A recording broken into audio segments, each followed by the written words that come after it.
Good morning and welcome to the Recon 6th meeting of the Joint Select Committee on Land and Physical Infrastructure.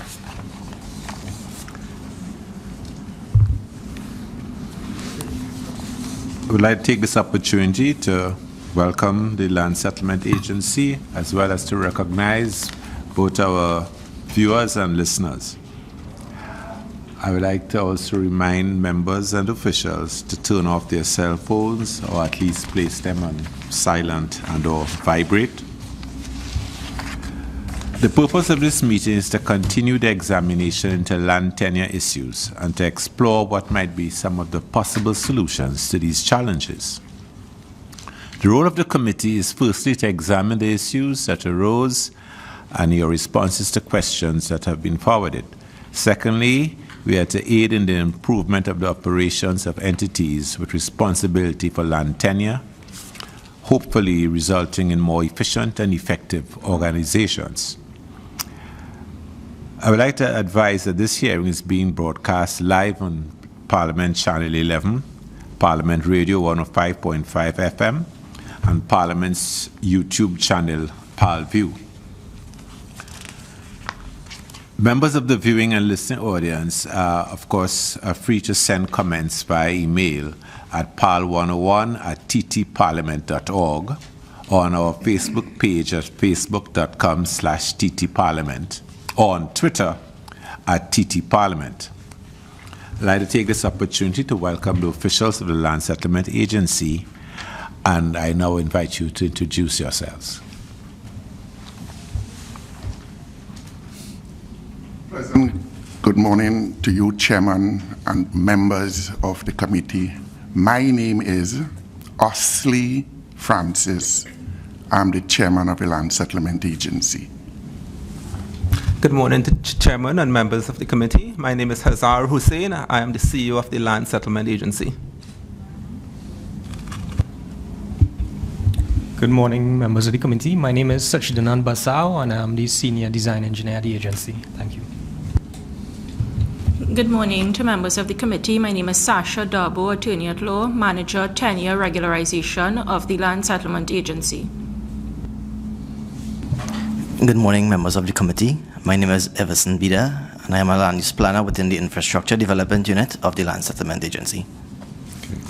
And my name, of course, is Stephen Crease. I'm an independent senator, and I will take this opportunity to invite our members, starting on my immediate right, to introduce themselves to you. Hi, good morning, LSA. My name is Rushton Parry. I'm the Vice Chairman of this committee. I'm also the member for Mayaro. Morning, everyone. Daniel Solomon, Senator and member of this committee. Thanks. Morning, everyone. Dr. Lovell Francis, member. Welcome again to all the viewers, listeners. Darrell Smith, member of Parliament for Diego Martin Central. Good morning to all. Hafiz Ali, Government Senator. Good morning, all. My name is Glenda Jennings Smith, and I'm a member of this committee. The objectives of this inquiry are basically the following: to determine the land tenure issues affecting Trinidad and Tobago, to examine the management of the Office of the Commissioner of State Lands and assess how effective this management has been in the achievement of policy directives related to land tenure issues, and thirdly, to examine strategies to deal with the major challenges with respect to land tenure in Trinidad and Tobago. I wish to now acknowledge the submissions sent by the Land Settlement Agency and to invite the chairman, Mr. Osley Francis, to make some brief opening remarks. Chairman? Thank you very kindly, Chairman. We are here. Thank you very kindly, Chairman and members of the committee.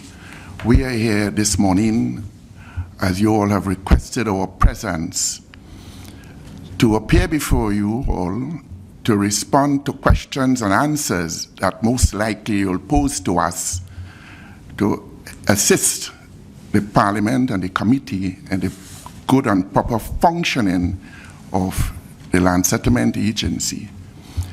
Chairman, I am a accompanied by my technocrats and professionals who have been in the Land Settlement Agency for quite a long period of time, and that most of the questions that will be posed, I will invite the technocrats to respond accordingly.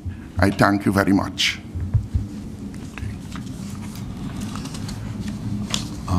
Vice Chairman. Thank you. Good morning again. My first question will go to, I guess, Mr. Chairman, and you would have one of your technocrats answer. In your submission, one of the measures the LSA implemented in an attempt to control squatting on state lands was, if I can quote, pursuing legislative amendment to its governing legislation as well as to the State Land Act. What is the status of these legislative amendments to the State Land Act? If you can give us an idea of where you are with that from up till then. Good morning once more, Mr. Vice Chairman. The Chairman has indicated that I should respond. The Land Settlement Agency has very early on recognized that it is an implementation agency of work on state land, so that during the course of amendments, the Land Settlement Agency's governing legislation, we saw it necessary to recommend and propose that certain commensurate amendments be also done to the State Land Act.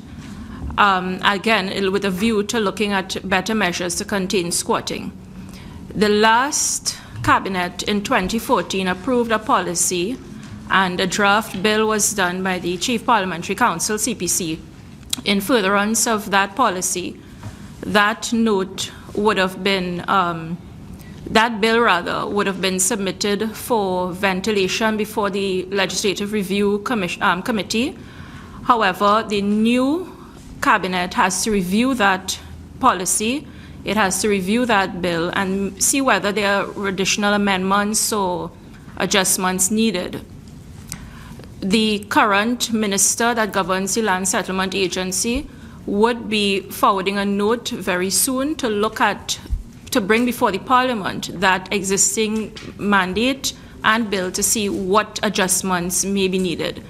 This would also have to be looked at in collaboration with the minister responsible for the Commissioner of State Lands, because they fall under another ministry. So it has to be done in part. That more or less is the status of those amendments. Just a follow-up. Could you identify to the viewing public which ministry that the LSA now falls under? Sure. And you identify that the Commissioner of State Lands now sits under another ministry. Yes. In your view, is that a hindrance, or do you think that the splitting would work towards the benefit of moving the LSA forward? Thank you.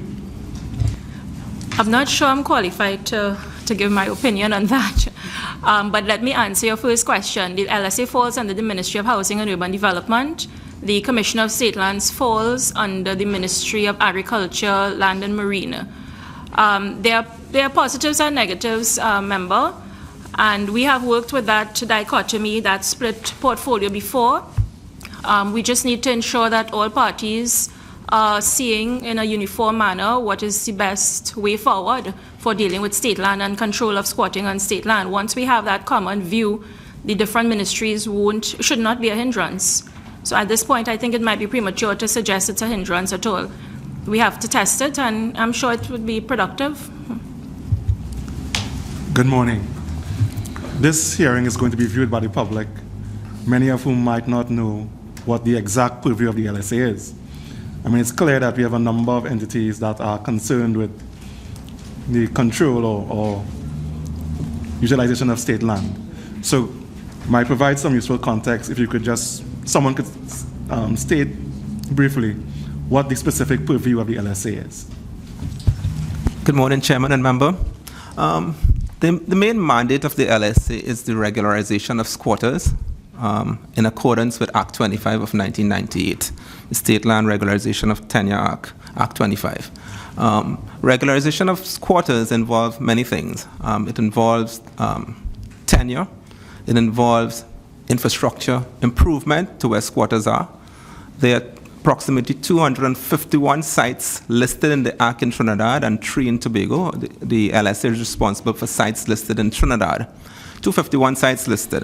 Apart from that, there are approximately another 100 sites that are not listed in the Act. The LSA was mandated to regularize squatters who applied in accordance with the Act. Squatters had until the year 2000, October 27th of 2000, to apply for regularization. And those who applied in accordance with the Act are the ones that we are processing now. That's the main mandate. Apart from the mandate of regularizing squatters, we are also responsible for provision of alternatives in the form of land under the Act for landless persons.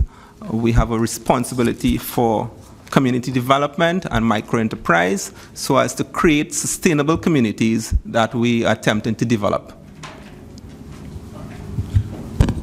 Mr. CEO, so the LSA is only concerned with state land on which squatting is an issue? Exactly so, member. Okay, thank you.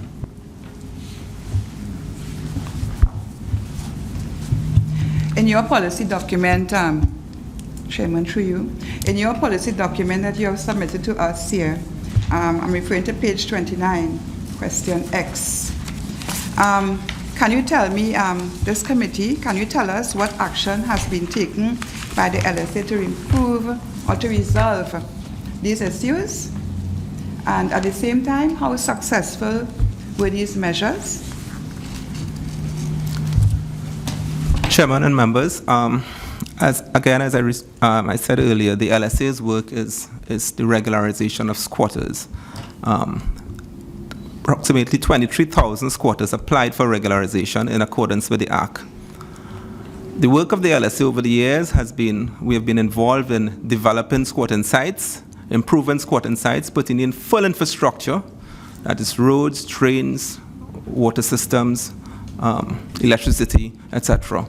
And bringing these sites up to full standards so that at the end of the day, we can grant the squatters tenure one, and also they can be granted leases, marketable leases, when we get all the statutory approvals.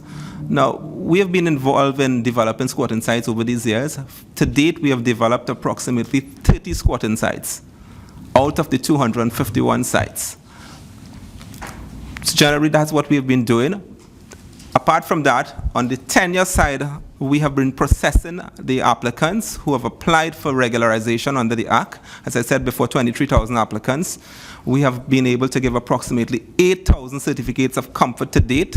But apart from that, we have processed many others. We have approximately 4,500 persons who've applied who lack in jurisdiction, so cannot be processed any further.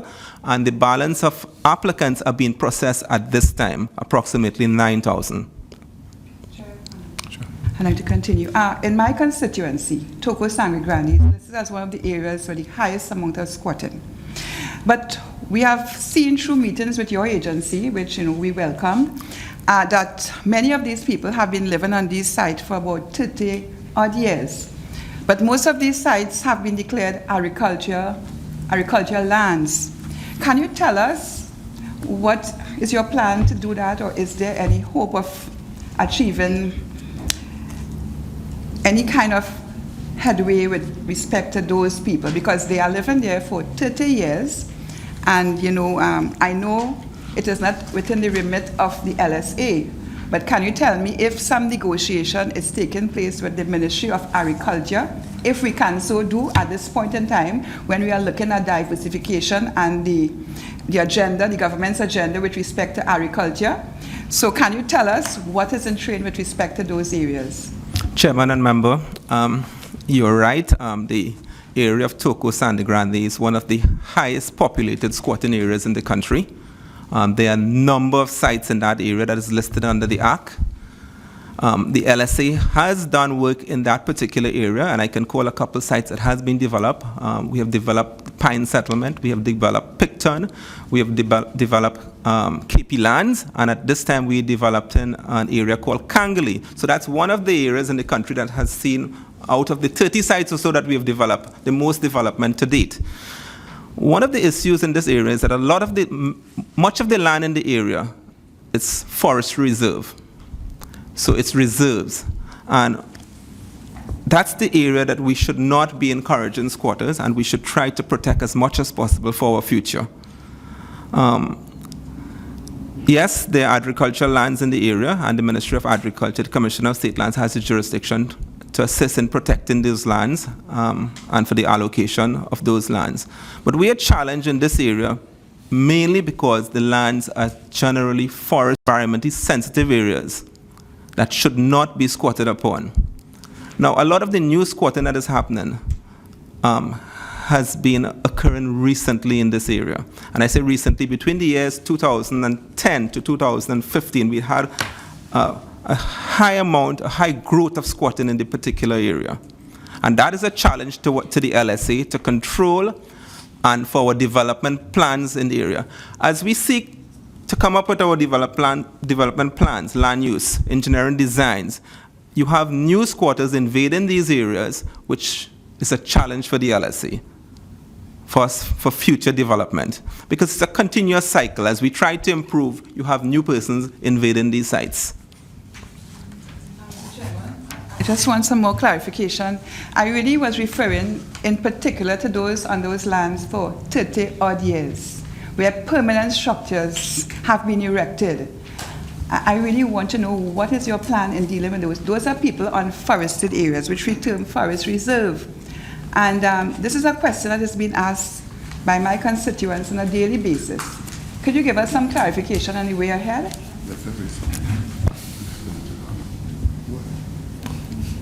I'll pass to Ms.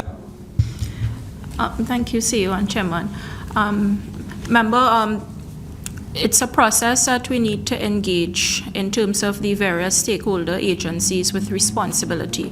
So for instance, Pine Settlement being a forest reserve, we have gone ahead and we've gotten the town and country planning approval for the outline and for the division, the laying out of the lots, and we've done as much as we could with the relevant approvals we've gotten so far, but the handle of being a forest reserve is still there. To do that, we have to engage the conservator of forests. It actually is a very detailed process, which we have had to also have meetings with the Attorney General's office in terms of how do you de-reserve an area to make it eligible for residential approval. Until that is done, the persons there will not be able to receive a marketable lease. They might receive a lease, but it won't be one that they can now pass on to a third-party purchaser or another party, because once they do that search, it will show up as a forest reserve, and we need to de-reserve it. Apparently, there are several policies in place with the Forestry Division that is coined a no net loss policy, so that once you propose to de-reserve an area of forest, you also have to identify a fresh area for reservation, so the forestry reserves of the country would not be depleted. We have been in discussions, active discussions with the relevant members of the Attorney General's Department, the Conservator of Forests, and the EMA. As recently as last week, Tuesday, we would have had a meeting in terms of taking that process forward. We are doing as much as we could to drive that process because the work is already done, the infrastructure is done, the surveys are done, everything, all the amenities are in. All we need to do is have that de-reservation take place. It will follow the same pattern in the other areas, including Kangali, which part is environmentally sensitive. I think what the CEO was alluding to is that while we take these steps to bring relief to the members or the residents who've been there for so long, we have to also not make the mistake of encouraging the spread, because it will just make the problem even so much larger. It'll mean more areas to de-reserve, the spreading. It just means when we have reached a certain point or boundary, we have to now expand and look at the process again from start. So we are looking at it, but we have to be very careful about what area is being de-reserved, what areas change of user is being looked at. We have to work in sync with these regulatory approval agencies, and we are following every place, every guidance we've gotten. We are pushing for that to happen, but it has to be done with a mindful approach that we cannot allow this to spread. Chairman, let me assist my technocrats and to respond to the question posed by Member Glenda Jennings-Smith. In particular, Valencia, Sangre Grande, that's a forest reserve.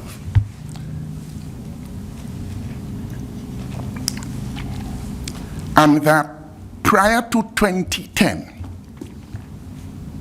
the LSA gave no certificate of comfort to squatters in the scientific reserve, in the forest reserve, and on the river banks, simply to contain squatting. And the Act says, it is clearly written, that the scientific reserves, squatting must not be encouraged, and we must do everything, the Act says that, to discourage it. What happened since 2010, 2011, 2015? The records are there to prove. The outgoing Land Settlement Agency Board took a decision, and it's on record, to give squatters certificate of comfort as long as they live on state lands, regardless whether they live on the riverbanks, or in the scientific reserve, on the TGR, on the recreation grounds. Just give it to them. And that has happened. It has put us, this new board, at a great dilemma to find a place and a space to accommodate the squatters who were handed certificate of comfort. So when we make one step forward in 1 year, in the second year, it is 10 steps backwards. That is a dilemma that we in the LSA has to grapple with. It is not easy. So this is to respond to. But what have you proposed by way of response to that? You've stated what the problem is. What proposals are on the table to deal with that now? Chairman, this new board that I had, we are now reviewing it, and we are going to apply the law as it exists under Act 25 of 1998. That is a proposal. It is, Chairman, it is the law. But what you find is that the board that left, they took up unto themselves and introduced a policy. A policy is not the law. And they issued a policy to just give people certificate of comfort as long as they are on state land. Do you anticipate that relocation will now be an option? Well, the Act says that. The Act says that we must find a place and a space in a designated area, in accordance with the Act, to accommodate those persons who were granted or given certificate of comfort. We cannot now withdraw it, Chairman. It is already in their possession. And Valencia, Sangre Grande is not the only place, Chairman. You have it rampant in Trinidad. But within the context of Valencia, Sangre Grande, and the question of relocation, is it physically, geographically possible, given that this is one of our forest reserve areas? When I look at the map, most of what I see in that area is forest reserve. Yes, Chairman, it is possible. Okay. Mr. Chairman, I hear you in terms of the previous board making decisions that you clearly claim that is, did not fall within the ambit of the law.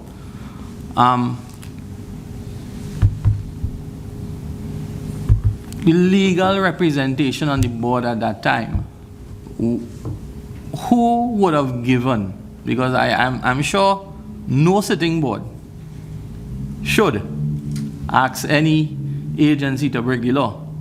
And who would have been the person sitting there that allowed this to happen, Mr. Chairman? Chairman, do you really want me in the public view to identify the name? I don't think it is proper for me to do that. I beg to withhold my silence on that member of parliament for Mearu. Chair, for me. Sorry, just from a legal perspective, a certificate of comfort is not a lease in itself. Am I right in that? You are correct, Chair. You are so correct, a certificate Mr. of Solomon. comfort, from my understanding of it, is merely that you will not be evicted or removed forcefully. And it provides a certain level of comfort for the person holding the certificate. You are correct. It's not a lease. No, it isn't. All right. And is it that your end game is to provide a lease? Yes. All right. Okay. So a person with a certificate of comfort does not necessarily mean that that person cannot be relocated. You got that one right. So it may be a short-term measure that the previous board may have utilized to provide comfort, is what I'm asking. Maybe if I can help here, Chairman and member. When someone gets a certificate of comfort, traditionally that person sees that, he views this as a permanent document. And that's a misconception. And people tend, and naturally so, people tend to improve the quality of their lives once they get this document in their hand. So they think they have a certificate of comfort, and what they do is to improve the quality of their housing. They probably convert from a wooden structure to a concrete structure. Then it becomes much more difficult in the future to remove that person if even you have to make that decision. Mr. Chairman, hence the reason why I second. asked the question about persons there who have been for 30 years and built concrete structure. I really wanted to know what was the position, where we are heading. Well, I think the chairman said the law is the law, and they can't change the law. Thank you, Chairman. Through you, in capacity before I was Member of Parliament for Diego Martin, I was the chairman of the Diego Martin Regional Corporation. And just like Grandy, Sandy Grandy, we also have a big issue in Diego Martin area with regards to squatters and so on. But a number of people who live in the Diego Martin area and throughout ask about in terms of how we enforce and educate the public with regards to squatting. And I read in your submission, you mentioned public advertising, where you all try and control squatting through billboards, newspapers, and so on. But how often, because I haven't seen it, and a number of the public asked me, why don't we do it? And I saw it in the submission. But how often is it done? And during what period of time? And how do we calibrate the success with regards to the money spent to educate and show in the media that we're doing something? Member Smith, you are so very correct. You ask, how do we measure and the expenditure as against success? But there isn't much that we can show. We do it as a matter of course to sensitize the public that squatting is illegal. And I'll say here to you members, the public is well aware of the role and function of the LSA and our authority and the powers that we have with respect to squatting and the powers we don't have. Because there's a court judgment delivered by justice, and it is in the public domain, so I can call the name publicly, by Justice Carol Gubin. And that judgment was delivered in the year 2011, January 2011, and it is in the public domain. That judgment says that the Land Settlement Agency do not have the power or the authority to go on to state lands and demolish squatter houses. Chairman, members of the committee, that's the law. We in the LSA, between the period 2002 and 2010, made a brilliant attempt to contain squatting. And it was a policy that we adopted from a cabinet note and a cabinet minute, and we were challenged in court that a policy is not law. And we lost the matter. And having lost that matter, squatting became rampant in Trinidad. There's no letting up. So that Member Smith asks the question, what is the end result of the money spent in advertising and sensitizing the public? The public knows very well that the LSA cannot break nor demolish their houses. That is not within our remit. It may surprise you, members, but that's the role and function of the Commissioner of State Lands in accordance with the law. Mr. Chairman, through you, 2 questions. I was going to ask this one second, but I'll ask it first. Seeing that you've just mentioned the role of the Commissioner of State Lands, what is the nature of the operational relationship between the LSA and that office? How effective is it? How efficient is it? That's one. And just for my curiosity, as a state agency, does the LSA know where all the state lands are? Is there a reliable registry of state lands in this country that can be verified? Thank you. Chairman, I respond to my namesake, Member of Parliament from Moruga. We do have close monitoring with respect to squatters on state lands. And we do advise the Commissioner of State Lands on a regular basis, continuously, of all the squatters that we pick up in Trinidad who are on state lands. We bring it to their attention. Not only the Commissioner of State Lands, we go one step further and we advise the regional corporation throughout Trinidad, all in an attempt to get a buy-in from these 2 agencies who have the power. They have the power. We don't have the power to take the squatters to the court to Trinidad and Tobago to get them to desist from squatting. As I said earlier on, we made an attempt under cabinet directive in 2006, but we were challenged, and I will not call the name of the lawyer who challenged us because it is in public domain, and we lost the matter. That's the answer to Member Lovell's question. And if we know what all the state lands are? No. I'm asking about effectiveness. Is the LSA, how should I phrase this correctly? When you bring matters to the Commissioner of State Lands, do you see the requisite action at the rate that the LSA would like to see it? Member so I'm asking the contentious question. Chairman, member, maybe I can help with that, and maybe the numbers could bring some clarity to that.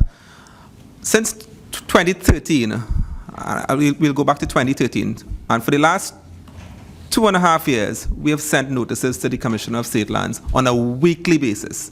We have sent approximately 4,000 notices of illegal structures, brand new illegal structures on state lands since 2013 to now, 4,000. We send this on a weekly basis, and as my chairman said, it's also sent to the regional corporations. The records are there to prove how many of these out of that 4,000 has been dealt with. I can't count any of them. We have sent the same notices to the regional corporations who have the powers under their legislation to deal with illegal structures that are constructed in their regions.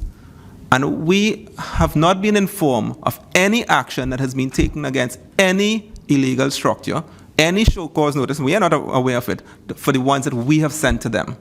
So if that can help in telling you, the relationship is there. We submit on a weekly basis. We've now put a system in place where this is sent electronically as well on a weekly basis to the Commissioner of State Lands, and we're attempting to do the same thing to the regional corporation. So they have real-time information on which to act.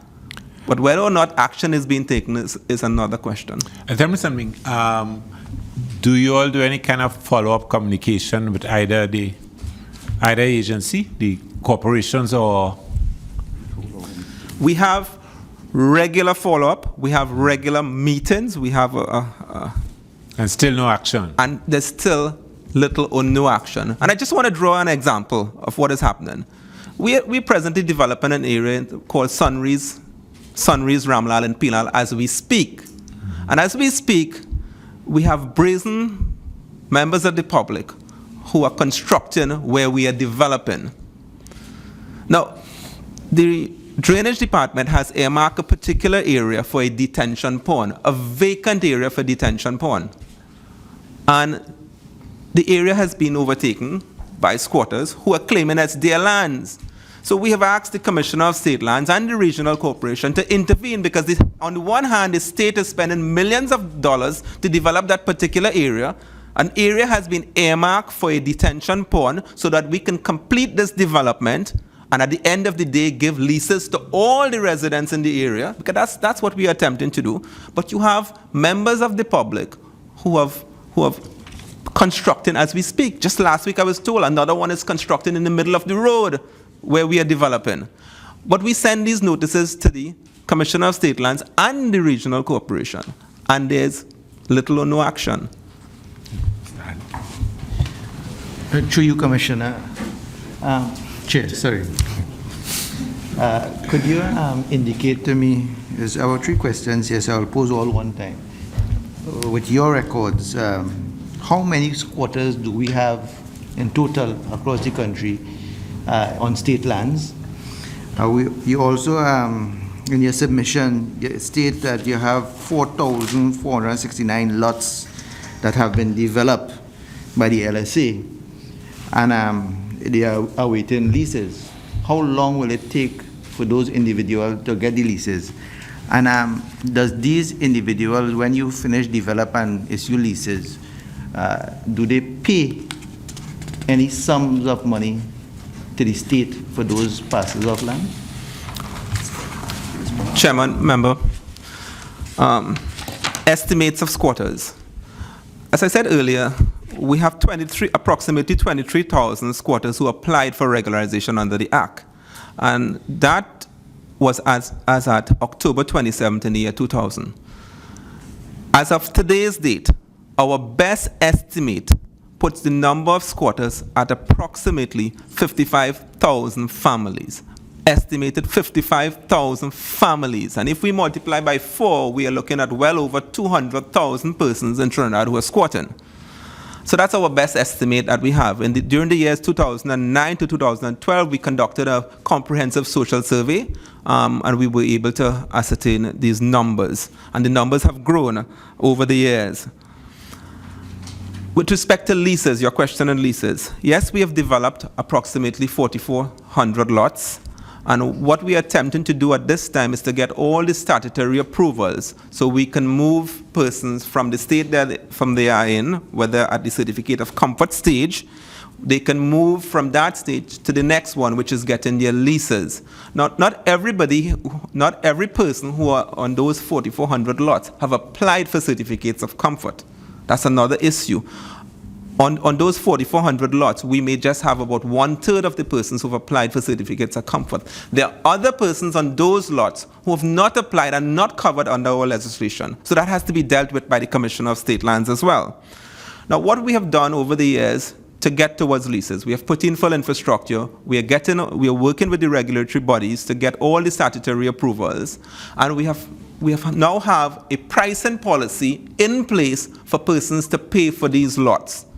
Now, the LSA is getting you to the point of where we are saying we are offering you a marketable lease. Now, it's up to the squatter who is entitled under the law to make that payment. we have put all the structures into place. The squatter now has to make that payment and has to buy into the idea that if he makes this payment, he can have a marketable lease, one that he can take to the bank, he can use for collateral, etc. at the end of the day. But we have put all the necessary steps in place. What has the response been like in terms of paying? Now, we aggressively started this process in 2014, 2015, moving towards the lease stage, because we have been able to get approvals, full approvals on approximately 5 sites to date. And we have written to and communicated with the persons on these sites, with the certificate of comfort holders and the persons who don't have certificates of comfort as well, through the Commissioner of State Lands Office. And the response so far has been moderate, to the best. Persons, of course, are claiming that they don't have the finances to pay. We have even put things in place through institutions such as the TTMF, where we have negotiated with the TTMF to put soft loans in place, 2% loans, where they can now borrow from the TTMF at 2% interest rate to pay for the land and even to construct new houses if they wish. But it's work in progress with the squatters. Let me just follow up one question. I don't know if you will be able to answer, but at that average, what is the cost does a squatter have to pay on one of these lots, that average cost? The cost is based on a pricing formula. The lands are valued by the Commissioner of Valuations. It's on that basis the pricing formula works. The agreed price according to the pricing formula is $5 per square foot for a squatter who is eligible under the Act, plus a premium of 20%. And that premium is based on the difference between the open market value and the $5 a square foot. So land situated, for instance, in Moruga, where we have developed, because of market forces, the price would be less than land situated in Port of Spain. But on average, from what we have calculated, and I can give you the example of Moruga again, the average price for a lot of land for a squatter who is entitled under the Act in Moruga would be about between $60,000 and $80,000 for a lot of land. Now, that lot of land cost the state approximately between $130,000 to $160,000 to develop. So the squatter is getting a subsidized price at the end of the day for that lot of land. The open market value of that said lot of land would be much more than the $160,000.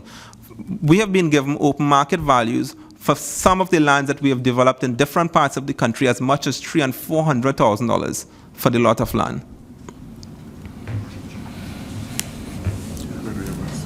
And this lot of land is usually the 5,000 square feet, right? The Act says that it's 5,000 square feet, more or less. More. All right.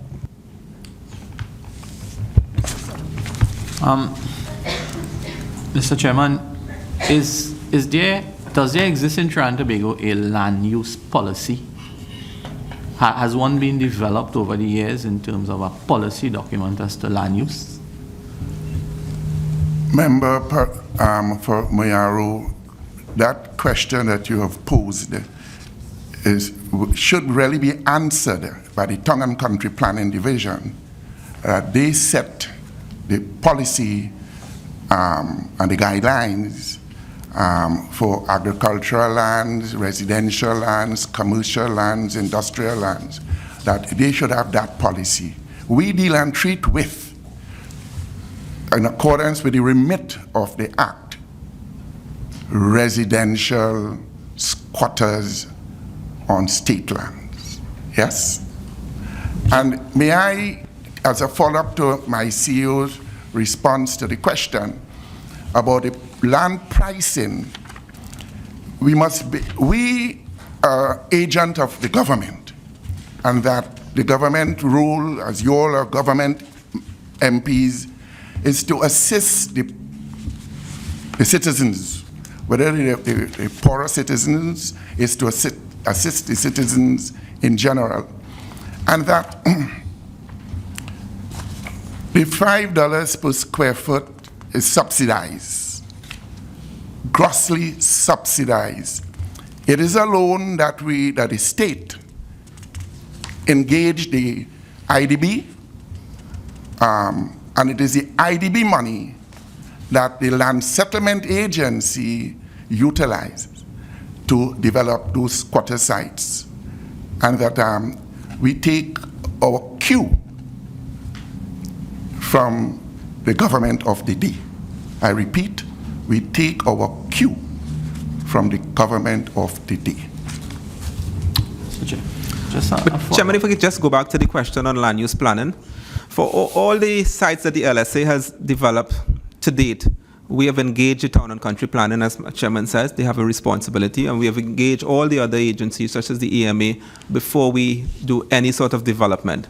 We've been very proactive. For instance, we are presently engaged in land use studies in 3 particular areas in the country, the Greater Valencia area, the Point 14 area, and the Couva area. Large tracts of lands all over close to 2,000 hectares, where we are developing a land use plan, not only for where the squatters are, but looking at the entire area, and we're working with the Town and Country Department, the EMA, the Ministry of Planning, and coming up with a proper land use plan for these areas.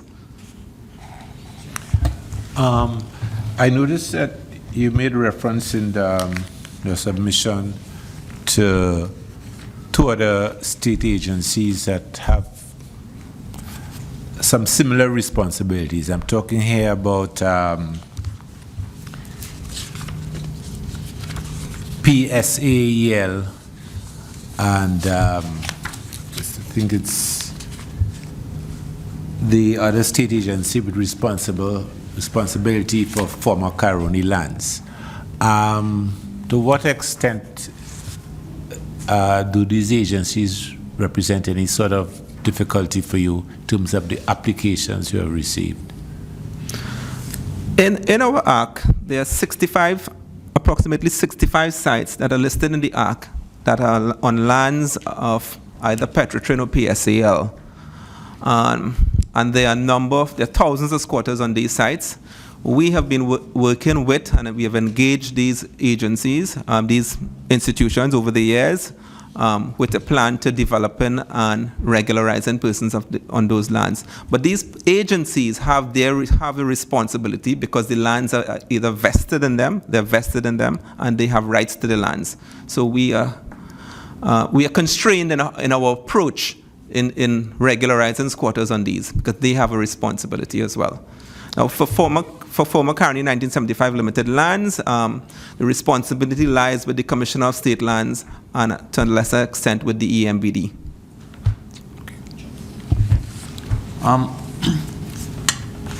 I noticed in your submission, the last couple of pages, you listed a lot of the challenges that the LSA experiences in terms of all the various bureaucracies involved.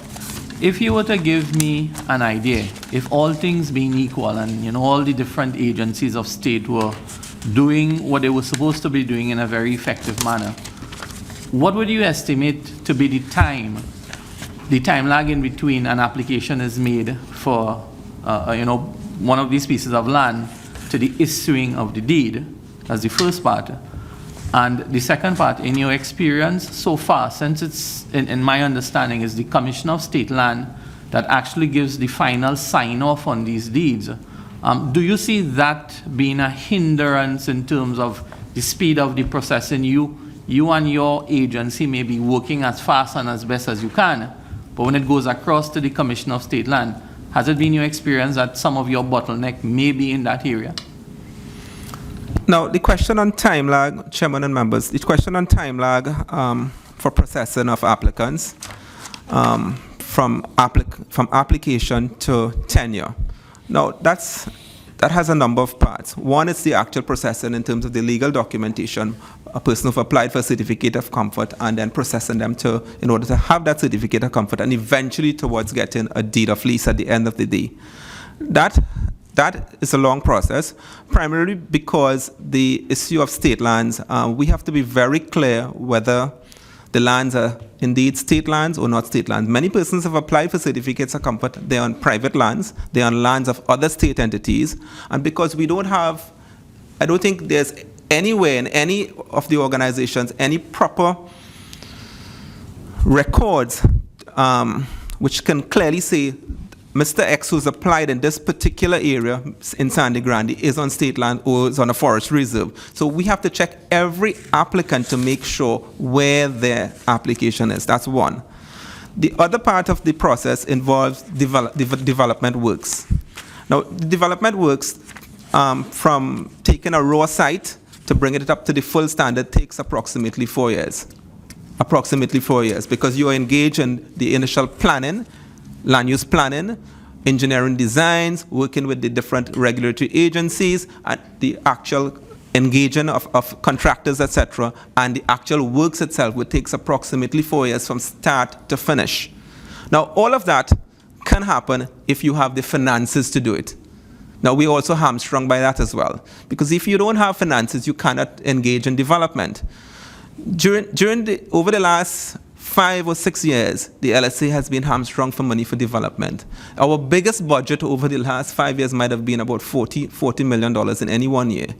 It's only in this particular financial year was the largest budget. We got the largest budget over the last 6 years. We got $70 million for development works. So that, and as I said before, the cost of development for one lot is approximately $130,000 to $160,000. So a lot of what we would like to achieve in terms of fast-tracking the process is dependent on financial resources.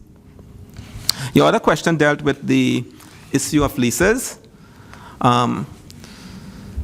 Yes, we work with the Commissioner of State Lands with respect to leases and the other agencies that has the responsibility. The Commissioner of State Lands works with the Chief State Solicitor's Department and their administrative processes, which in our opinion can move a lot faster, but that's beyond our remit. Following up that, in the report on page 17 of your submission, under designation of sites and declaration of sites as designated areas, the report states that the LSA cannot issue leases for land for the landless programs as none of the sites have been declared as settlement areas. The question is, do you think that if the LSA were giving the autonomy to issue deeds of leases, that would improve on your delivery time for these deeds and so on? Certainly, if you have a one-stop shop where you have all the authority to do so, it will improve the time frame for issuing leases. Now, that being said, the legislation under Section 16(1) and 2 of the Regularization of State Act, where the President has the powers to give the chairman a certain amount of authority to do that, has that ever been considered as probably one of the changes that we can look at? Under the legislation, the chairman of the LSA has the power to sign leases for squatters who are protected by the Act and who have been granted a certificate of comfort. And those are the only ones the chairman of the LSA can sign leases for. All other leases has to be signed by the Commissioner of State Lands. Okay. You're referring just now to the disparity between the cost of development as undertaken by your agency and what the pricing structure is in terms of what you could recover from the resident. You also indicated that there is a time gap between when works are initiated and delivery time. I think you suggested as much as 4 years, if I'm correct.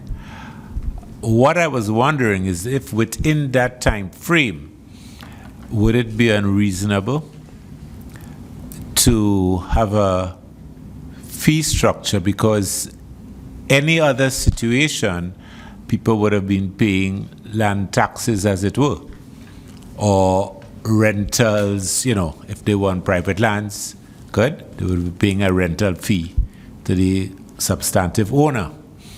What do you think about the possibility of charging rates to such occupants in the intervening period so as to provide a basis for funding of your agency? The basis of applying the pricing policy is really based on the person having a lease. Now, I'm not talking here about price of the land, I'm talking about there's a disparity between the cost, the monies that you would eventually recover, good, and what it costs to develop. And given that there's a time frame in between the two, right? You indicated that it may be up to 4 years to get to the development works organized and therefore get all the lease arrangements in place, if it's possible. So I'm suggesting, I'm asking you what you think about having a fee structure. We're not talking here about the sale price of the land. We are talking here that these people are occupying lands, and if they were in a private situation, they would have been ratepayers, land tenants. Follow me? Yeah. I'll pass over to Ms. Dabro for this question. Thank you, CEO. Mr. Chairman, I hear you, and I think there are several ifs or conditions I would have to suggest would have to line up or be aligned for that proposal to be practical. For instance, we're dealing with squatters who have not yet defined or acquired an interest in the lands.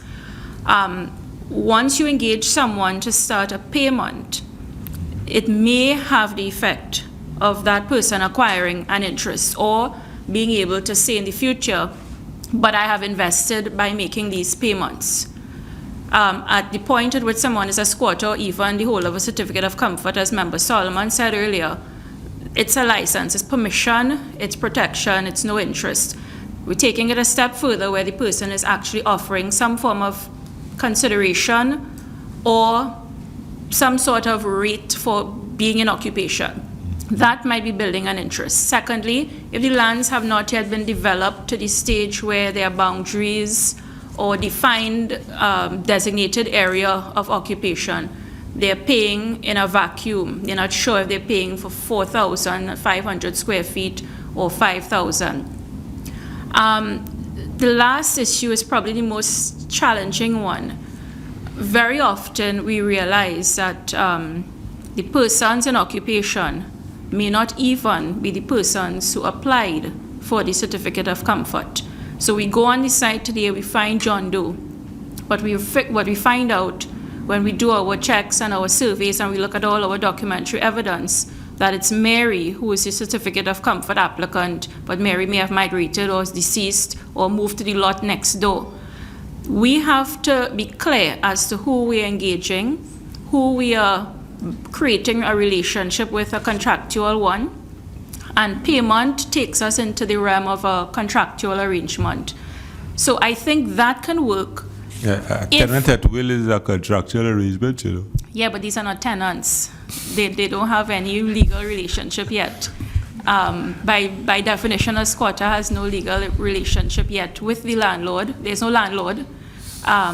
So that we have to be careful. I think it could work, Chairman, if in fact we are liaising with the parties who we are clear are the bona fide recipients of certificates of comfort, who are within designated areas, who we are certain may move forward to the deed of lease stage. So, like I said earlier, if all those ifs line up, we could probably deal with those. The persons who are on the lands who have no record of any application or whatsoever with the LSA, or we have no application from them to draw an inference that this is the person who has applied for this spot, it'll be very difficult, I think. We will have to look at it very carefully. Through the chair, you mentioned earlier on the regional corporations. I wonder if you could tell us which regional corporation has the most submissions from yourselves out of all the corporations? Chair, member, the regional corporations that has the most submissions would be the Sandy Grande area and the Point Fortin areas. Those are the two that has the most submissions from the LSA. Are you all invited to the regional coordinated committee meetings at those corporations? A member of staff attends each one of those. Chairman, and they attended the Diego Martin once quite frequently, and they were very helpful helping us deal with it in Diego Martin. We attend, and Chairman, we attend. We make a case that we need assistance from the regional corporations, but it's not reciprocated. Mr. Chairman, We also invite, Chairman, again, we also invite the regional corporation chairmans and CEOs to our regular meetings, which is held monthly at our office, where we invite all the regional corporations to come together with us, together with the Commissioner of State Lands Office. It's a coordinated meeting, really, where we try to come up with strategies to deal with this new squatting. Unfortunately, not much action. Mr. CEO, do they actually attend the meeting? Yes, it's well attended, but you don't have much action after that. So what we have done recently, remember, we've written to the ministry responsible for the regional corporations, asking for clarity with respect to the law and how the law should be applied. So because what you find that each corporation that attends the meeting has a different perspective on the way action should be taken. So we have now written to the ministry, the permanent secretary, asking for clarity and asking that if the permanent secretary could come and address the meeting when next we meet, to let the regional corporations, let the CEOs and the chairmans know this is the course of action that should be taken. Chairman, I want to refer to page 1 in the submission by the LSA. I want to refer to page 1, item H, monitoring and patrolling of sites in Act, this is in Act 25 of 1998. And I want to say, in your submission, you indicated that the measures implemented, right, to attempt and to control squatting were monitoring and patrolling. Do you have a special unit there to engage in patrolling of the sites?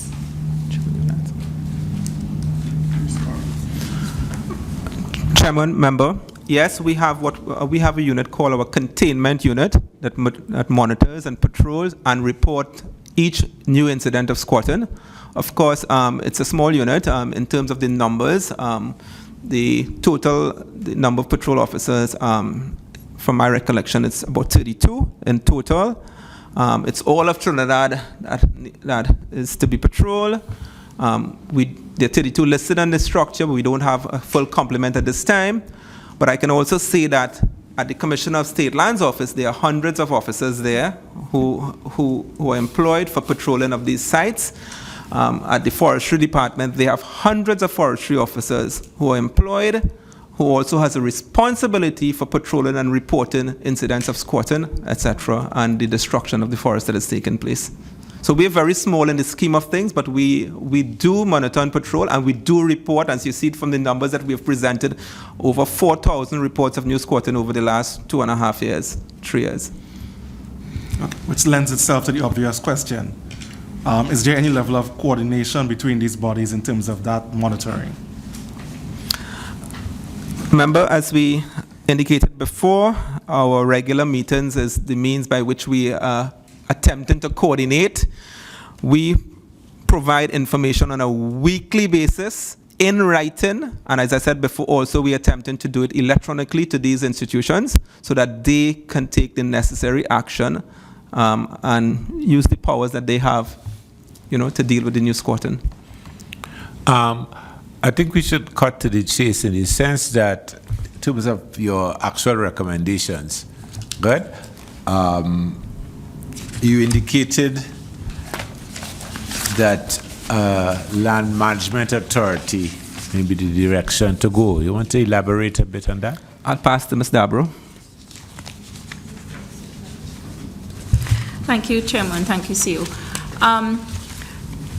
Mr. Chairman, I have been at the LSA for 10 years, and I've been looking at the legislation for as many years. In the most recent version of my recommendations, I always start with identifying all state land clearly and having a designated authority. I'm not going to take that term you use, Land Management Authority, whatever it's called, a place which can be considered the repository of all information on state land, not just physical records, but electronic records, and not just records that colored pink saying it's state, because those records may be from 1847. We have to look at the current jurisdictional use.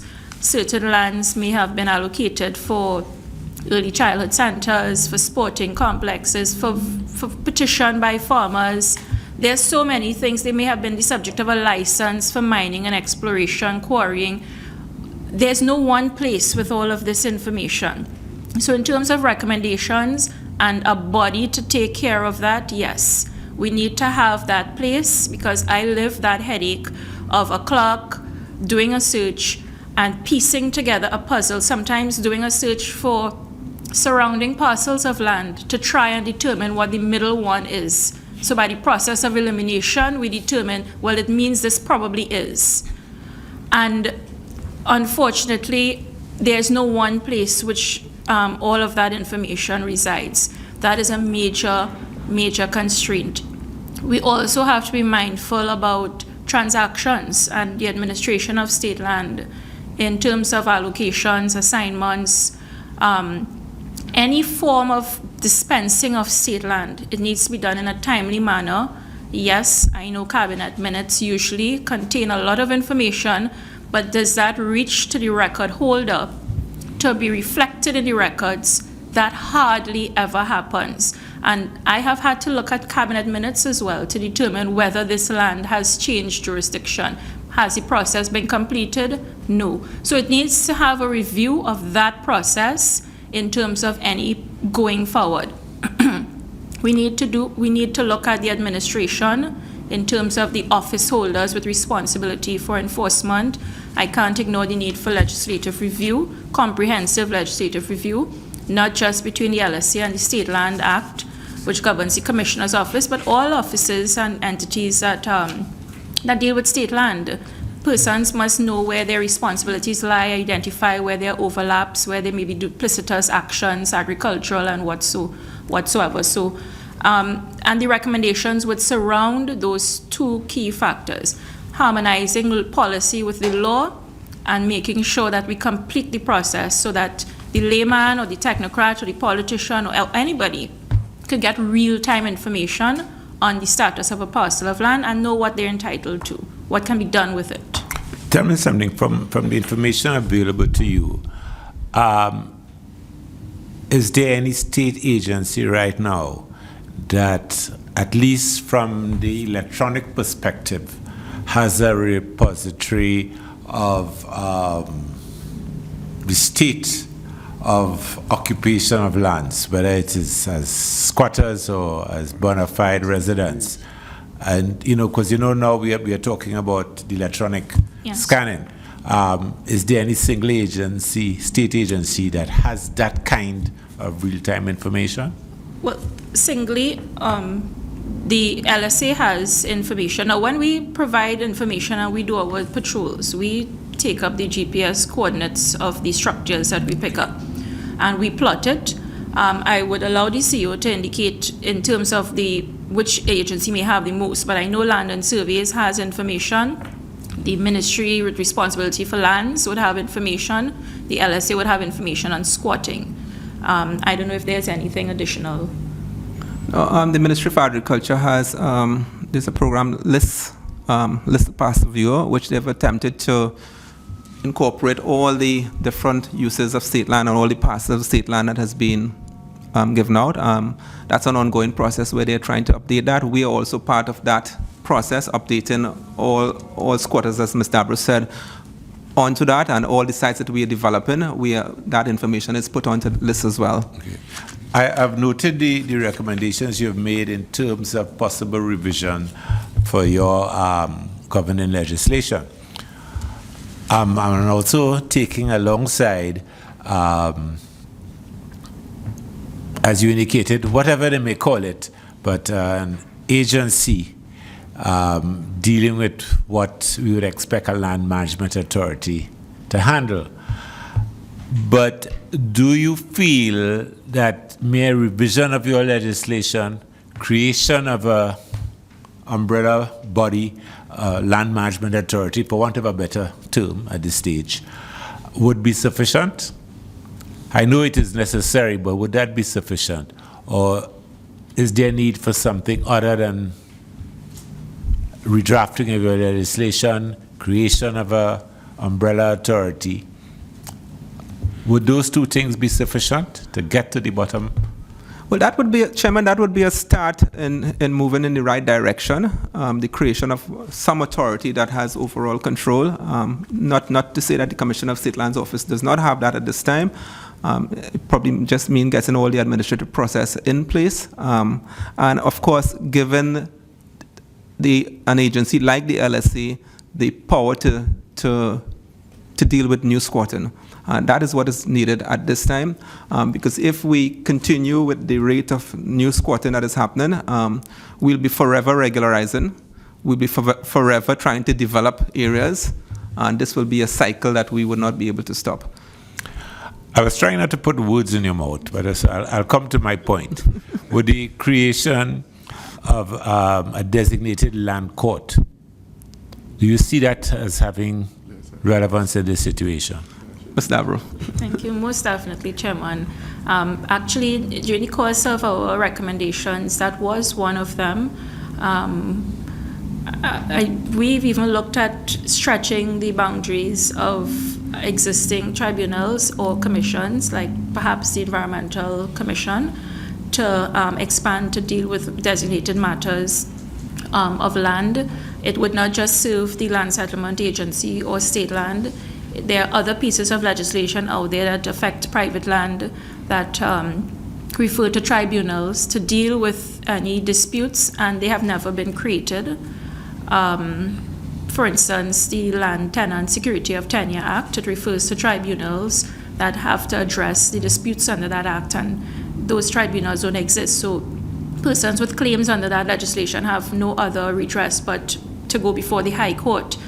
And the High Court has a lot of matters to deal with, so extracting some matters that could be dealt with otherwise would be a step in the right direction. Okay. As you hinted at it, and as your chairman, I think, had raised it earlier, I will go there because, and I think the CEO lamented the fact that forest reserves, aquifers, and so on are endangered by these squatting situations. And from my experience in the regional corporations, I am aware that hillside squatting has an impact on irrigation systems, drainage systems across the entire east-west corridor. The EMA, Environmental Management Authority, what has been your experience of their efficacy in all of this?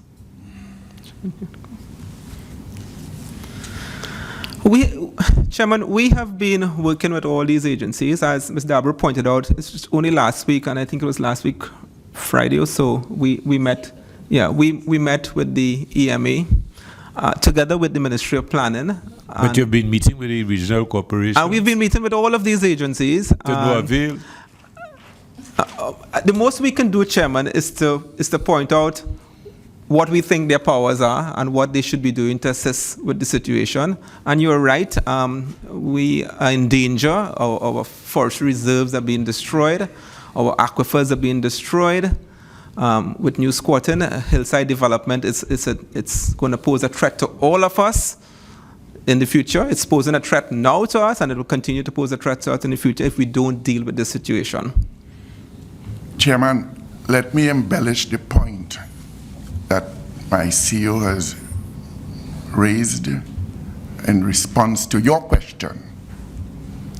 Chairman, for instance, Farm Road in St. Joseph opposite to Wassa, if you dig 4 feet, water springs. It's an aquifer. It is. And over the years, Chairman, last administration, not the previous one, between 2010 and 2015 I'm talking about, prior to that, we refused to give COCs to the squatters in Farm Road because of the aquifer. 4 feet water springs. The whole of Mount Lambert is within the same belt. Chairman, the last 2010, 2015, big ceremony, all in La Jolla complex, all about the place.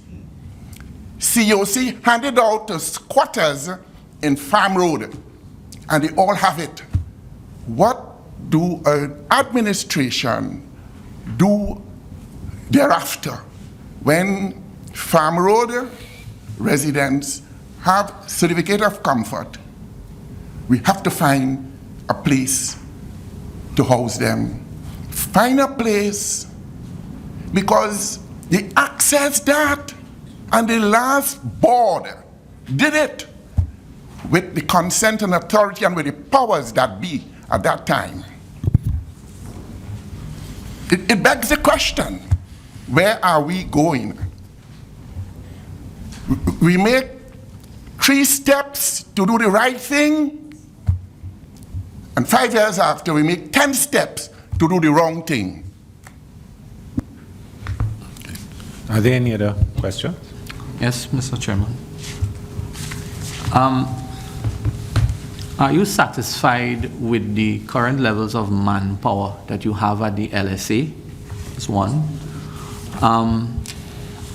Do you think that the LSA requires specialist positions that is not currently available to smoothen or to make better use of your manpower? And lastly, is there adequate use of technology in the delivering of your services at the LSA? And the reason why I'm asking these questions is that part of our mandate really here is to make the appropriate recommendations to fix some of the issues that are challenging you at this time. So if you could answer those 3 questions, I'd be happy. The LSA has an organization structure of approximately 193 staff. So all on contract. At this time, we have about 90 persons who are on contract at this time. Out of that, the structure in our mind is adequate to deal with our work, but we need the financial resources if we are going to have all the manpower in place to effectively deal with our mandate. So that's what's required. For instance, if we had to fill the entire structure, we would require approximately $35 million to fill the entire structure for one particular year to meet payments for contract salaries. We are way below that in what we are given, so we cannot fill the structure as it should be to deal with it. In terms of technology, we have improved quite a bit. As Ms. Dabber pointed out, we have been engaging the use of technology over the years. We have improved in terms of the technology. We have now have GPS equipment, etc., where we have been able to get the coordinates of every structure that is out there, be it existing squatters who are protected under the Act or new structures that are going up. We have that technology in place, so we've improved a lot. So we are okay with respect to technology. It's the linkages that need to be formed with the other institutions that need to be improved.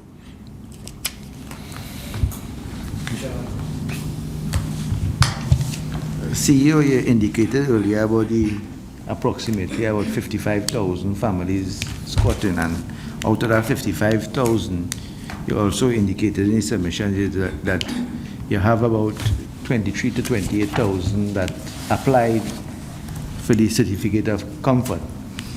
How is the LSA treating with these rest of families, noting that we understand that housing is a necessity for each and every one of us? And do you have any information with these squatters? Have they applied for housing through the NHA? Is it a duplication that they're applying to certificate of comfort and housing at the same time? So we could eliminate some of these, Chairman, member, there are as I said before, approximately 23,000 persons applied for certificate of comfort, and you're right, the numbers we estimate there are 55,000 squatters now on state lands alone. What is happening with the others? They are not protected under our governing legislation. Many of those squatters live in sites listed in the Act, did not apply, came long after the Act was passed, long after the date for applying for a certificate of comfort. How are they to be dealt with? Now, they can only be dealt with in accordance with the law. The Commissioner of State Lands has the power under the State Land Act to create villages. But that has to be a policy that is carefully thought out, because you have many persons who are now coming onto state lands who would expect to be regularized, and they're entering onto protected areas and should not be regularized. So we have to be very careful how that policy is administered. Okay. Are there any? Okay, I want to take this opportunity to invite the chair. Just you have a last question? question. Yeah. Oh, sure. Sorry about that. Just following up what Senator Ali said, that there is a desire to have a home by every single citizen in this country. And, you know, I hear Chairman clearly in terms of, you know, the law has to be followed. It must be followed.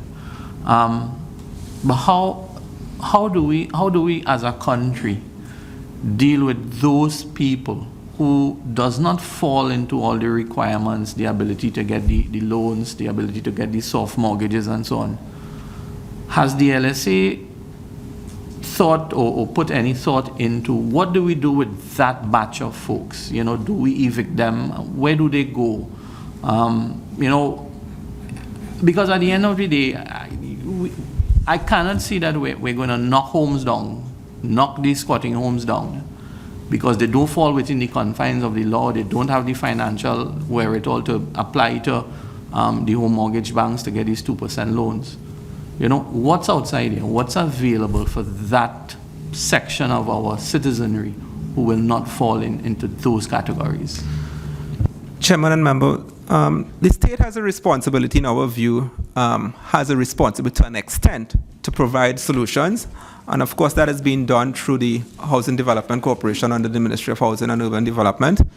The LSA has a responsibility under the Act for regularizing squatters and for providing alternatives in the form of land. And we have the program, the Residential Lot Program, Land for the Landless, which is a program which is meant to do that, to provide alternatives for persons. Coming back to the earlier question, whether many of those persons who are residing in squatting sites, whether they have applied to different institutions like the HDC for houses as well. Of course, we share a common database. We are aware that persons who are squatting have also applied for houses under the different programs. Many persons who are squatting have also applied under the Residential Lot Program, Land for the Landless, for alternatives as well. So you're right. There's a responsibility to provide alternatives so that we can help to house our people. Member, if I may just speak after the CEO, I think if it is the policy directive is to address those persons who are not covered and who may not qualify for housing schemes that require mortgages and what have you, there would have to be a legislative amendment to deal with those persons, in the sense that the date would have to be looked at. Every aspect of regularization will have to be re-examined. It may not be in the current format. It could be another format. It could be via the Commissioner of State Lands Office, the custodian of state lands. But it will have to be looked at in terms of, else it will always be outside of the Act.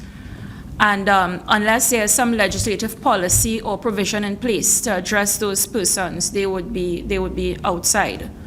In terms of the persons who may coexist in different applications or databases, at some point there would have to be a choice made. In the legislative review amendments that I've been working on, we've catered for those scenarios of persons who, after many years, may have inherited property or otherwise come into ownership of property, as well as applied under the land programs, state land programs as well. We have to look at a choice. We have to look at what is the supervening policy, whether a person would be entitled to benefit from 2 housing solutions offered by the state. Perhaps there may be room for nominating a landless relative without compromising the landlessness element of why is the state intervening in housing in the first place. It's to assist the landless. It's not for profit or for speculation. So once those parameters are kept and the elements are put in place, it may be possible to address that group, address a person who got an HEC house but has a COC, but it must be looked at very carefully to ensure that the beneficiaries the benefit redounds to is not someone who is going to be profiting from a state-subsidized program. That would be my view. Just my final comment. I did some research on an act called the Homestead Act in the United States, and perhaps if you get some time you can take a look at it, where they looked at finding a solution to similar problems where you have 3 and 4 or 5 people maybe having these squatting homes on one lot of land. In the United States, it's about 10,000 square feet. And under the Homestead Act, they gave a legal authority through the Act to have them stay in those spots. They give them their 1,200 square feet or 900 square feet, as the case may be. But there was a squatter tax that were paid. It was very, very minimal. And the agencies were using these funds. So one, they were not going to break these homes down because they already settled there. There's a roof over their heads. They have children and so on. But they were asked to pay a very minimal tax, and some of that revenue was used to put into the infrastructure of designated areas. And eventually, the understanding was that they would move into these areas.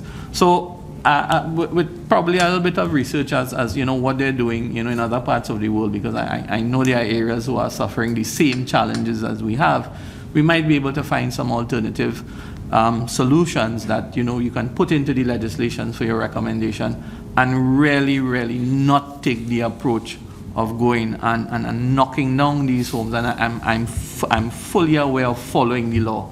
We all swore to do that here in this parliament. But we must have compassion at the end of the day. As to how far that compassion goes, that's another question.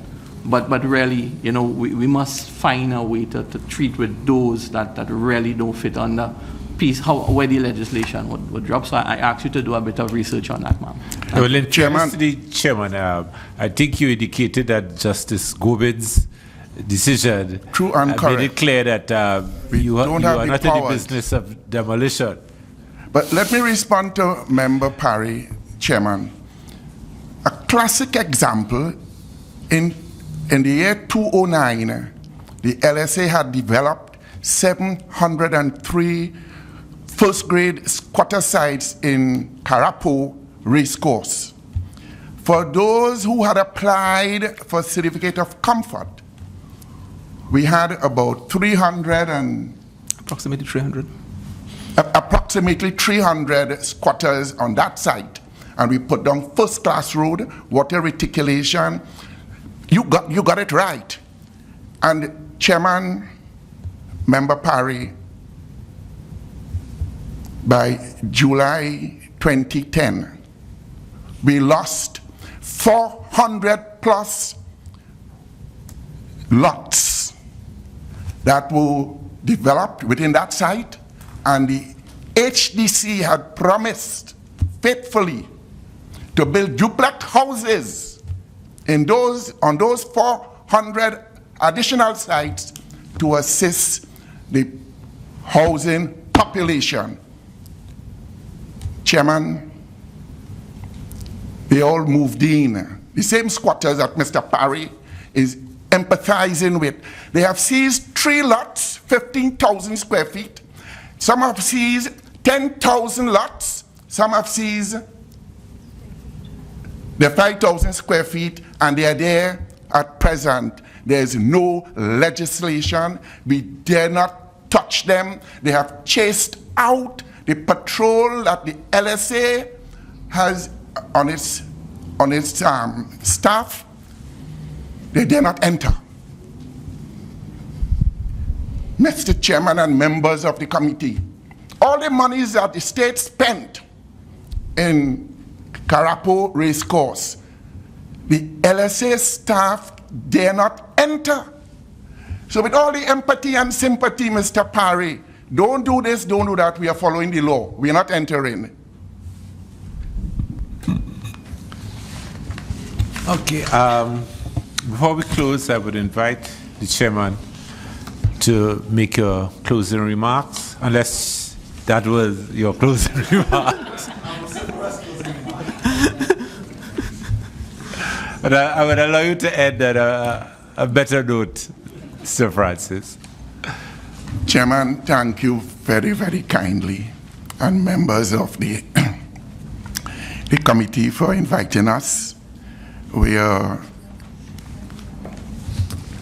appreciate very much the requests and to share with you the frustration that the public officers, even putting our better foot forward on a continuous basis, it is the frustration that we endure.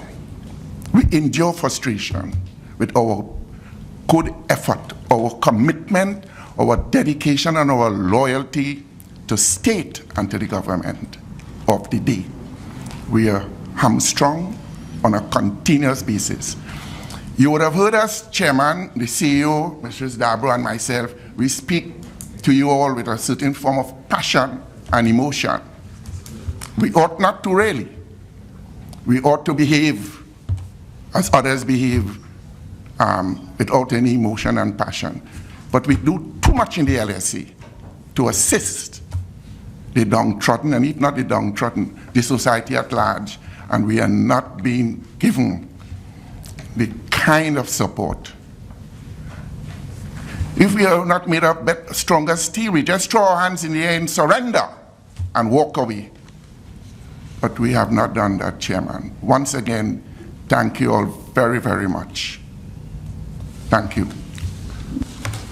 Mr. Chairman, I want to take this opportunity in closing to really compliment yourself and your staff for this document, this submission which you all gave to us.